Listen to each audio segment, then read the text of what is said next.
পূর্ব মেদিনীপুর জেলার রামনগর বিধানসভার রামনগর ২ নম্বর ব্লকের বাদলপুর গ্রাম পঞ্চায়েতের উদ্যোগে অখণ্ড পশ্চিমবঙ্গের ভিত্তি স্থাপক মহান শিক্ষাবিদ ও দেশপ্রেমিক ডক্টর শ্যামাপ্রসাদ মুখোপাধ্যায়ের ১২৫তম জন্মবার্ষিকী পূর্তির প্রাক্কালে তার আবক্ষ মূর্তির আবরণ উন্মোচন এবং ডক্টর শ্যামাপ্রসাদ মুখোপাধ্যায় ভবনের শুভ উদ্বোধন হল সাড়ম্বরে। উদ্বোধন হয়ে যাওয়ার পরে সাংবাদিকদের মুখোমুখি হয়ে বাদলপুর গ্রাম পঞ্চায়েতের প্রধান আশিস গিরি কি বললেন, আগামী দিনের পরিকল্পনা কি বললেন শুনুন। অ্যাকচুয়ালি সত্যি কথা বলতে কি, শ্যামাপ্রসাদের একটা মূর্তির কোথাও না কোথাও উন্মোচন এটা একটা ছোট্ট ঘটনা, যেটা বাস্তবে যেটা হবে এবং আগামী দিনে হতে আছে। শ্যামাপ্রসাদকে নিয়ে বা শ্যামাপ্রসাদের যে ভাবনা, পশ্চিমবঙ্গ কেন্দ্রিক পশ্চিমবঙ্গের যারা বাসী, পশ্চিমবঙ্গবাসী, তাদের সেই ভাবনাটাকে আগামী বছরগুলোতে, আগামী দিনগুলোতে যাতে বাস্তবায়িত হতে পারে, তার জন্য একটা কোথাও না কোথাও তার স্মৃতি, তার একটা মূর্তি, সেটাকে উন্মোচন করা হলো। এটা শুধুমাত্র একটা মূর্তি দিয়ে দেখলে হবে না, এটার বাস্তবতা এবং তার প্রাসঙ্গিকতা সারা পশ্চিমবঙ্গের মানুষের মধ্যে যে একটা কোথাও না কোথাও ঘিরে রাখা, দাবিয়ে রাখা, চেপে রাখা, তার আজকে একটা বহিঃপ্রকাশ হলো। সারা পশ্চিমবঙ্গে আমরা দেখেছি স্বাধীনতা সংগ্রামে যারা ছিলেন, এই রামনগর পূর্ব মেদিনীপুর জেলা তার প্রথম সারির নেতৃত্ব দিয়েছিলেন এবং এবারও সেই একই পরিস্থিতি সারা পশ্চিমবঙ্গে যখন এক আমূল পরিবর্তন ঘটেছে, যেখানে শ্যামাপ্রসাদের চিন্তাভাবনা, তার যা ভবিষ্যৎ ভাবনা ছিল, সেটার বাস্তব রূপ আজ বাদলপুর গ্রাম পঞ্চায়েতের উদ্যোগে, রামনগর বিধানসভা রামনগর ২ ব্লকের এই উদ্যোগে আমরা আজকে এটা বাস্তবায়িত করতে পেরেছি।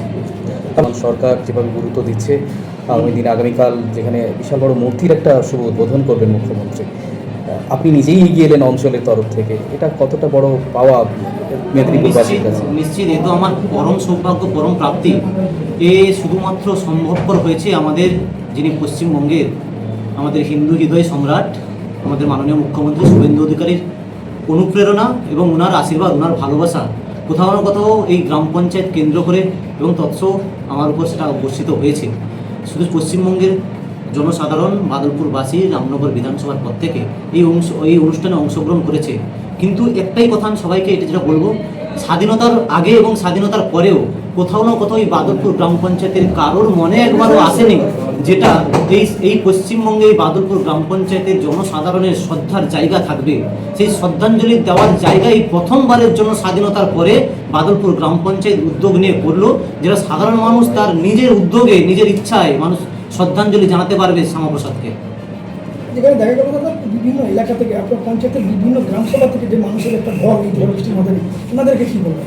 এটা তো একটা ভালোবাসার টান, এটা তো শ্রদ্ধার প্রতি তাদের উৎসাহ। শুধুমাত্র যারা ভারতীয় জনতা পার্টি করে তারা নয়, আজ বুঝিয়ে দিল সারা পশ্চিমবঙ্গবাসী যে শ্যামাপ্রসাদ কি জিনিস, শ্যামাপ্রসাদকে নিয়ে আমাদের কি ভাবা উচিত, তার একটা উচ্ছ্বাস বাদলপুর গ্রাম পঞ্চায়েতে কোথাও না কোথাও একটা ঝড় হয়ে গেল, যেটা আমার কখনোই একার পক্ষে সম্ভব হতো না। সবাই কিন্তু একটা পুরো টিম, আমার এন্টায়ার টিম, সবাই মিলে একজোট হয়ে সমস্ত ডিপার্টমেন্ট সহযোগিতা করেছে, সবাই আপ্রাণ প্রচেষ্টা করেছে এই প্রোগ্রামকে সর্বান্তকরণে সহযোগিতা করে একটা সাফল্যমণ্ডিত করতে। শুধুমাত্র আমি জানি, আমার মনে প্রাণে যেটা বিশ্বাস, অনুভূতি, কোথাও না কোথাও ভগবানের একটা পূর্ণ আশীর্বাদ সকলের জন্য আমার আছে, যার জন্যই আমার পক্ষে সম্ভব, নচেত কখনোই সম্ভব হতো না।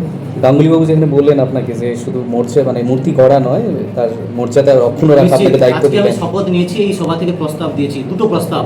প্রত্যেক বছর আমি শিক্ষার প্রতি আগে আমি অনুগত, যেহেতু আমি একজন শিক্ষিত ছেলে, আমি মনে হয় শিক্ষাকে সবার আগে অগ্রগতি, শিক্ষা যদি আমি সবার মধ্যে আনতে পারি, তাহলে সমাজ পরিবর্তনের জন্য অনেক কিছু তো প্রয়োজন হয় না, খুব সেকেন্ডের মধ্যে সম্ভব হয়।